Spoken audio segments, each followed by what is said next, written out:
Okay? Jadi kita adalah just guna je structure sebelah. Boleh guna structure ni boleh, structure ni pun boleh. So apa yang berlaku adalah kita boleh nampak price melakukan kejatuhan yang handsome. Sebab apa?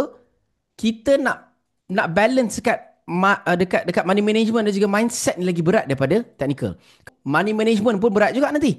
Sebab money management kalau setup tu dah cantik sangat, kita nak kontrol diri kita untuk tak ambil risiko besar, susah. Mindset. Kalau mindset waktu tu pun kita rasa mungkin kita penat ke hari tu ataupun kita rasa macam mungkin kita baru lepas loss 2 hari lepas, kita rasa kita nak counter balik. Benda-benda tu lagi berat daripada method di sini. Dan saya lagi lah, saya ada satu lagi kita panggil fundamental. Fundamental punya ni. Jadi, bila mana ada gabungan ni, bagi saya lebih cenderung method ni kena paling simple. Yang sedang berlaku adalah apa? Yang sedang berlaku waktu ni, cantik punya apa?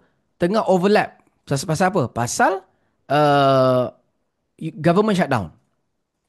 Government shutdown. Lepas tu, ketidaktentuan ataupun cautious tone.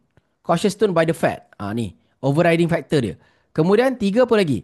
Risk sentiment. Alright, risk sentiment, risk off. Risk off. Waktu tu semalam, lagilah, Nvidia drop. Nvidia drop. Lepas tu apa lagi? Apple drop. Saham Apple drop. Lepas tu apa lagi? Microsoft drop. Kan? So, Microsoft drop. Ketiga-tiga ni guys, dah bagi tahu dah. Cantik punya ketiga-tiga ni.